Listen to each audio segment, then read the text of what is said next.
శ్రీనాథ కవి సార్వభౌముని శైలిలో ఒక పద్యము.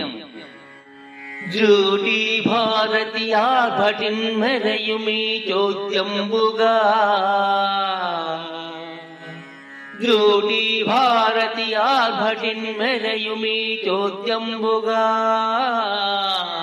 నేను కర్ణాటాధీశ్వరు ప్రౌఢదేవ నృపతి నాసీరధాటి చెము కోటి ఘోటక ధట్టిక పురపుటి పుట్టాక సంఘటన స్ఫోటీధూత ధరారజస్తులికితాంబోధిన్ ప్రశంసించెదన్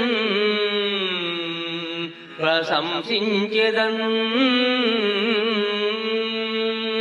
ఈ భాగముతో శ్రీనాథ కవి సార్వభౌముని యొక్క పద్యరత్నములు మరియు విశేషములు పరిసమాప్తం. వచ్చే భాగము నుండి బొమ్మెర పోతన మహాకవి యొక్క పద్యరత్నములు మరియు విశేషములు. నమస్తే.